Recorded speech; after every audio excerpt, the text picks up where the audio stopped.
നമ്മൾ വയനാട് താമരശ്ശേരി ചുരം കയറി മുകളിലേക്ക് വന്നാൽ ആദ്യം കാണുന്നത് ഒരു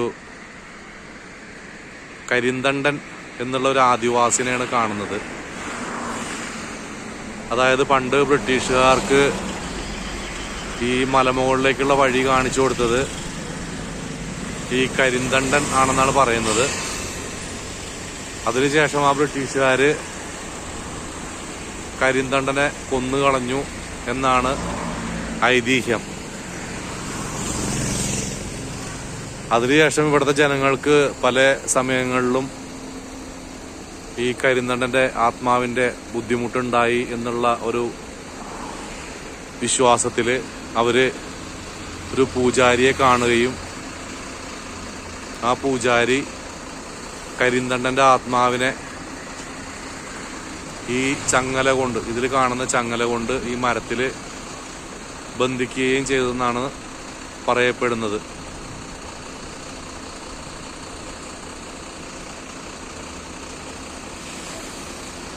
ഇവിടുത്തെ ആളുകൾ ഇപ്പോഴും ഈ കാര്യങ്ങളെല്ലാം വിശ്വസിച്ച് ഈ ഒരു സ്ഥലത്ത് വിളക്ക് വയ്ക്കുകയും അതുപോലെ തന്നെ വിശ്വാസമുള്ള ആൾക്കാർ കാണിക്കയായിട്ട് അനുഗ്രഹം വാങ്ങിച്ചു പോവുകയും ചെയ്യുന്ന ഒരു പതിവുണ്ട്. ഇതാണ് കരിന്തണ്ടന്റെ പ്രതിമ. ഇതിന്റെ താഴെ വിളക്ക് വയ്ക്കുന്ന സ്ഥലം.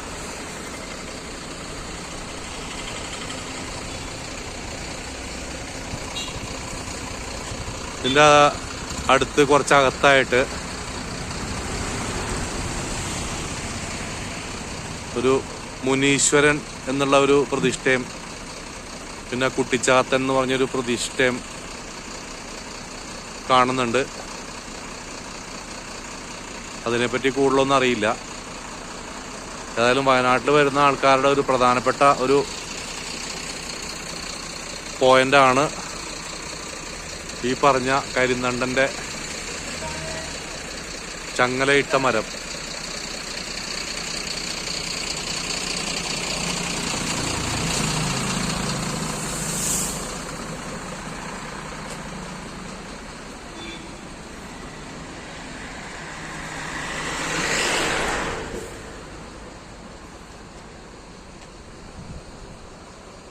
ഇവിടെ നിന്ന് അങ്ങോട്ടാണ് വയനാട്ടേക്ക് നമ്മൾ പോകുന്നത്.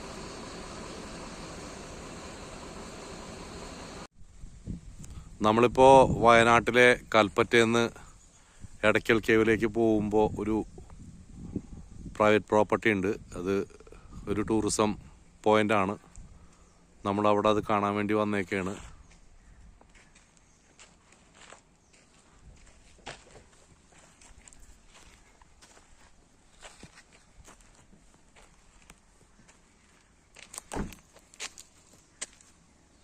ഇതൊരു വ്യൂ പോയിൻ്റാണിത്.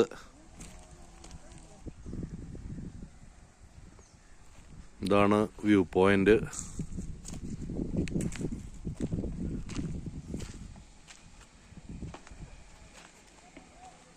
ഈ കാണുന്നതാണ് ഫാൻറ്റം റോക്ക് എന്ന് വിളിക്കുന്ന ഫാൻറ്റത്തിൻ്റെ ഷേപ്പിലുള്ള ഒരു പാറ.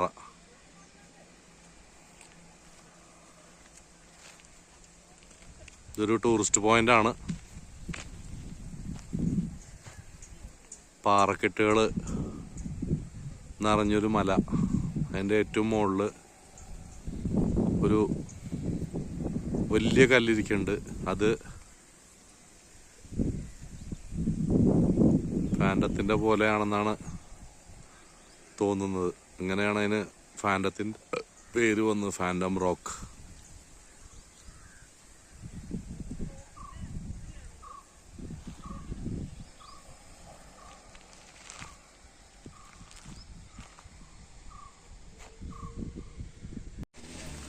നമ്മൾ തിരുനെല്ലി അമ്പലത്തിൽ നിന്ന് തോൽപ്പെട്ടിക്ക് പോകുന്ന വഴി ഒരു ജംഗ്ഷൻ ഉണ്ട്. തെട്രോഡ് ജംഗ്ഷൻ എന്നാണ് എൻ്റെ പേര്. അവിടെ ഒരു ട്രഡീഷണൽ ചായക്കടയുണ്ട്. അതിൻ്റെ പേര് കുട്ടേട്ടൻ്റെ ഉണ്ണിയപ്പക്കട എന്ന്. ഇത് പല സോഷ്യൽ മീഡിയയിലൊക്കെ വന്ന് ഹിറ്റായതാണ്. ഇവിടെ ഉണ്ണിയപ്പം ഫേമസ് ആണ്. അതിൻ്റെ കൂടെ രാവിലെ ഇഡ്ഡലി സാമ്പാർ ഒക്കെ ഉണ്ടാവും. കുട്ടേട്ടൻ എന്ന് പറഞ്ഞ ആള് ഒരു 10 കൊല്ലം മുമ്പ് മരിച്ചുപോയി. അപ്പോൾ അദ്ദേഹത്തിൻ്റെ മക്കളാണിപ്പോൾ കട നടത്തുന്നത്. രണ്ടുപേരെയും കാണിക്കുന്നതാണ് 2 മക്കള്. കട എന്ന് വെച്ചാൽ പഴയ രീതിയിലുള്ള ഒരു സാധാരണ ചായക്കട. നല്ല തിരക്കുള്ള കടയാണ് പൊതുവെ.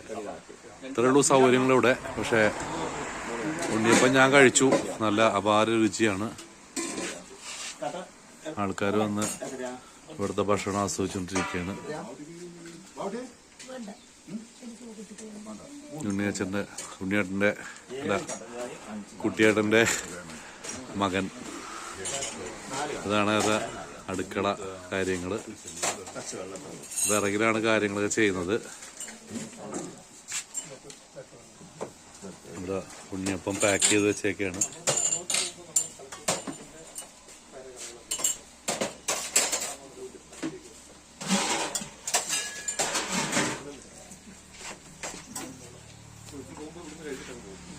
ഇതാണ് അപ്പോൾ നമ്മുടെ കുട്ടേട്ടൻ്റെ ഉണ്ണിയപ്പം കടയിലെ വിശേഷങ്ങൾ. ഇവിടെ ചിൽഡ്രൻസ് പെഡൽ ബോട്ട് എന്ന് പറഞ്ഞ സംഭവമുണ്ട്. വേറൊന്നുമില്ല, കുറച്ച് ചെറിയ ബോട്ടുകൾ ഒരു പ്ലാസ്റ്റിക് ടബിൽ വെള്ളം നിറച്ച് അതിനകത്ത് പിള്ളേരെ വിടാം. അവർക്ക് ഒറ്റയ്ക്ക് തുഴയാം. സേഫാണ്. ഒരടി വെള്ളമുള്ളൂ ആ പാടെ.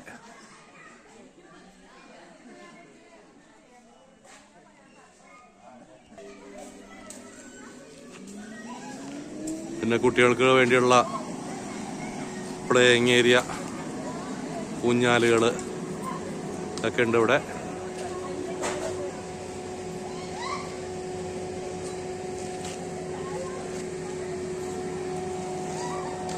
നമ്മൾ പിന്നെ അടുത്തത് ഇവിടെ ഒരു ബുൾ റൈഡ് എന്ന് പറഞ്ഞ സംഭവമുണ്ട്.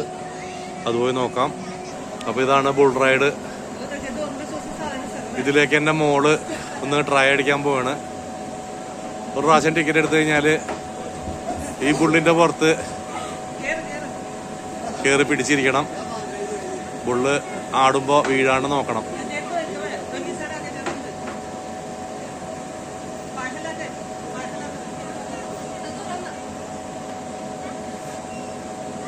തുടങ്ങാം. ആ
ഇതാണ് ബുൾ റൈഡ്. ബാഹ്യ ബുൾ റൈഡിൽ കയറിയിരിക്കുകയാണ്.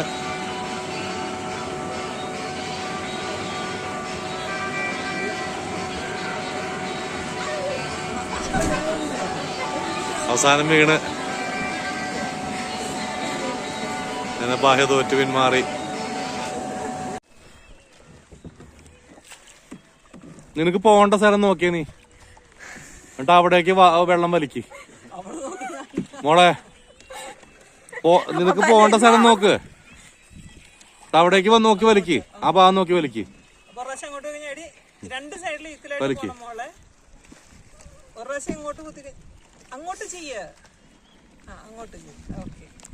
ഇനി എങ്ങോട്ടാ പോണ്ടേ? അങ്ങോട്ടാ പോണ്ടേ? അപ്പൊ ഇവിടെ അങ്ങോട്ട് തള്ളി കൊടുക്ക്. തള്ളേ ലക്ഷ്യത്തെ എത്തണം നമ്മള്. തോറ്റ് പിന്മാറാൻ പാടില്ല. നീ ഇവിടെ നിന്ന് അവിടം വരെ കൊണ്ടുപോകണമെന്ന്. അവിടം വരെ എന്നാലേ നിനക്ക് ധൈര്യം ഉണ്ടാവുള്ളൂ.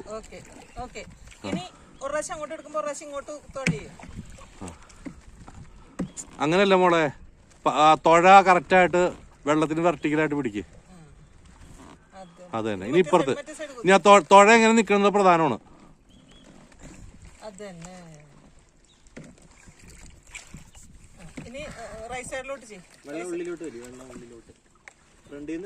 അത് തന്നെ. ആ വലത്തേക്ക് താഴെ പിടിച്ചേ, വലത്തേക്ക് താഴെ പിടിക്ക്. ഇടത്തേക്കൈ മുകളില് അല്ല, ഇനി വലത്തേക്കൈ മുകളിൽ, ഇടത്തേക്ക് താഴെ.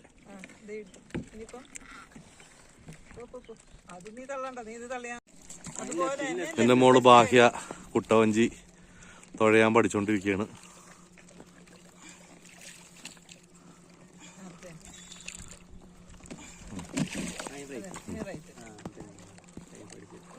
ഇപ്പൊ ശരിയായി. ഇത്രയുള്ള സംഭവം കണ്ടാ. വെള്ളം നമുക്ക് എവിടെ പോകണ്ട, അവിടെ നിന്ന് വെള്ളം വലിക്കണം. ഇങ്ങനെ ബാഹ്യ വിജയകരമായിട്ട് നമ്മളെ കരക്കടുപ്പിച്ചിരിക്കുന്നു. അതോടെ നമ്മുടെ കുട്ടവഞ്ചി യാത്ര ഇവിടെ തീർന്ന്.